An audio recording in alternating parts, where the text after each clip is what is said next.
Hummingbirds aren't just the darn cutest little birds, they're full of shenanigans. And my husband and I love watching them zoom around the garden and chase each other. Keeping my hummingbird feeder clean and healthy and full of good nectar is absolutely important to keep them coming back into my garden.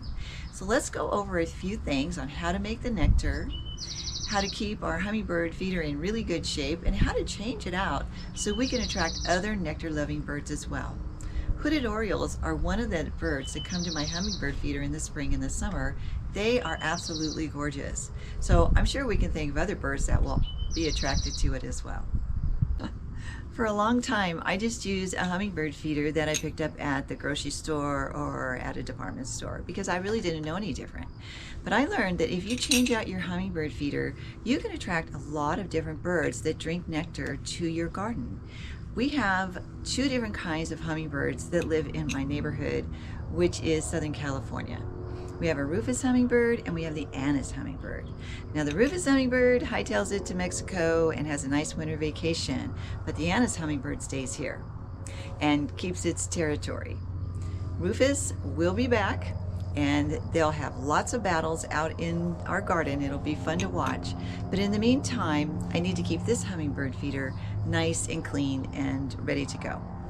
Have you ever seen the hummingbirds when they're kind of dancing around in the air and they look like they're break dancing? It's because they're snatching gnats out of the air.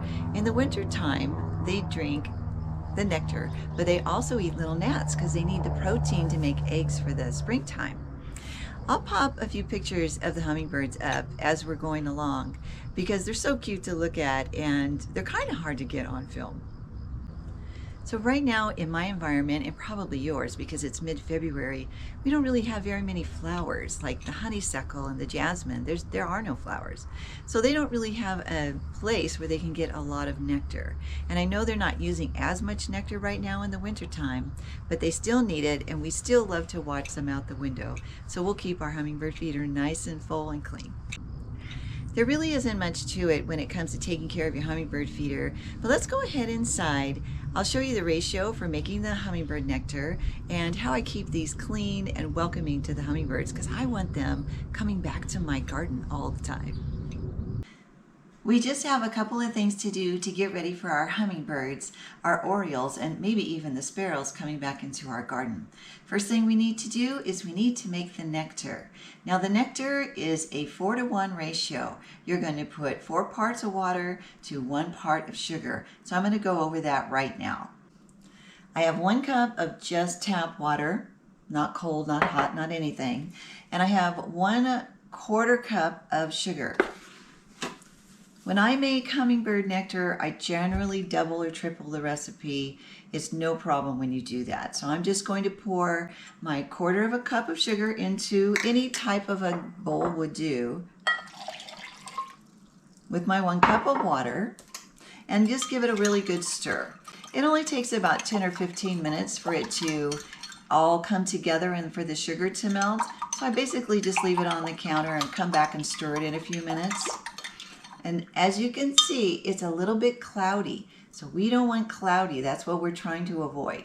So we just keep stirring it. Now I know there are people who put it on the stove in a saucepan and they heat it so that it goes a little bit quicker. If you do that, that's fine, but just make sure that you're not giving the hummingbirds hot water because it could really hurt them. And the other thing, I do keep hummingbird nectar in my refrigerator, but I always make sure that I let it come to room temperature because I don't want to give the little hummingbirds brain freeze. So be sure and just give them the hummingbird nectar at room temperature, and I think that they'll love it and it'll be perfect for them. This is the brand new hummingbird feeder that I bought to put outside. Now it has a glass container here, which I think is going to be better than the plastic, at least I'm hoping so. And as you can see, it's much brighter. So when I make my hummingbird nectar, I never put dyes in it. The hummingbirds don't need dyes the same way we don't need them. And when you have a red dye in your hummingbird nectar, it's not attracting them to your hummingbird feeder anymore. It's this this orange base that's going to be attracting them, but they can smell the nectar. You don't have to attract them with anything too dazzling. One thing about this hummingbird feeder though that I'm curious about is that it has it so you can just open it from the top. And that makes it a little bit, I don't know, lazy for me to clean out my hummingbird feeder.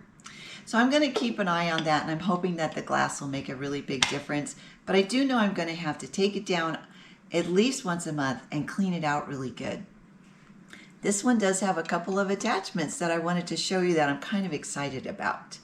It has a little pokey thing right here, and that's where I'm going to put an orange, and it has a little bowl right here.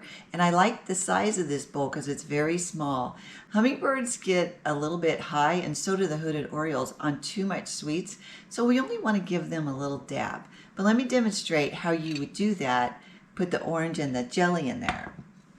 I use grape jelly because I read on a blog someplace that they really like the grape jelly. Quite frankly, they really go for this grape jelly. So I'm just going to put like a heaping teaspoon, and I'm just going to set it right in there.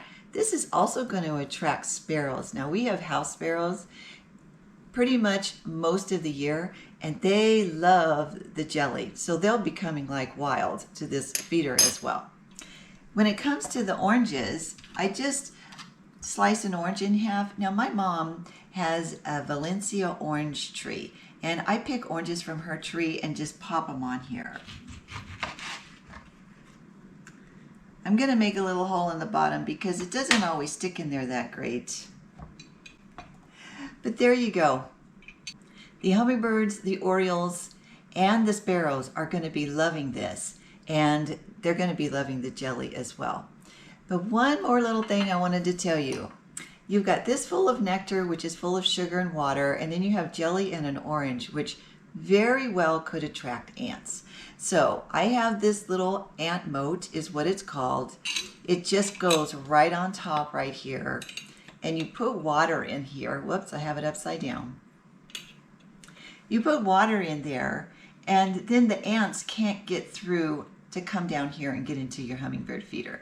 This is kind of a plain one, but it works out just fine. They have really pretty ones that are all different colors and shaped like flowers. So that might be something you consider as well if you're having ants in your hummingbird feeder.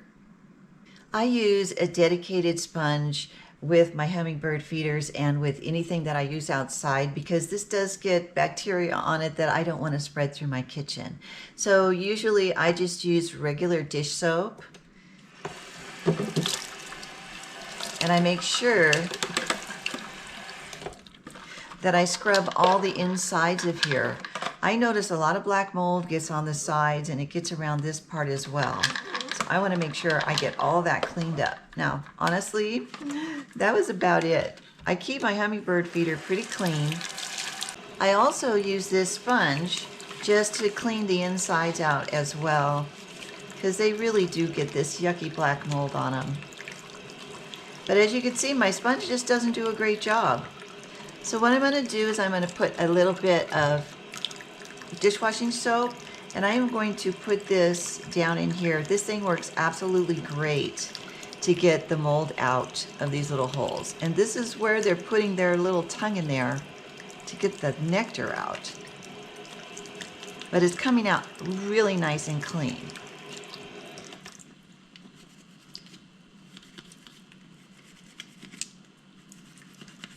I did each one, and did you see how fast that went? It's totally worth the effort that we put into it.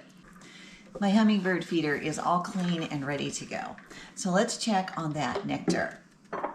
So the nectar has been sitting out for about 10 minutes, and I've stirred it a couple of times, and it looks absolutely perfect. There's no cloudiness to it. It's not too cold. It's not too hot. It does have sort of like a little slight tan tinge to it, but that's just because of the sugar, so that's no problem.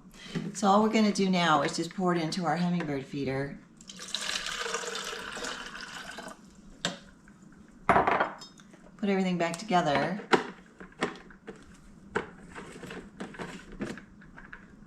I like to give it a little, that way it doesn't get over all over my counter. And remember, if you have ants, you can put your hummingbird ant moat on here. And we're ready to take it out to the garden. When I make the hummingbird nectar for the spring, the summer, and the fall, I make quite a bit of it because I have very busy hummingbird feeders and they drink a lot of the nectar. So I put it in this dedicated container and I wrote on here hummingbird food so nobody takes it out of the refrigerator and thinks they're getting a glass of cold water. And I put the ratio on here, 8 cups of water, 2 cups of sugar, and then I put stir well. If my husband and I are traveling, we're out of town or something, I like for my girls to be able to come in and make the hummingbird food, and they love the hummingbirds and the other birds as well, so they don't mind a bit. I also put on the back the fill line. So clearly I took a little bit of time to get this all worked out, but this makes making the nectar so much easier, and we just pour it in, let it come to room temperature, and we're on our way. I'm so glad I've got my hummingbird feeders all figured out.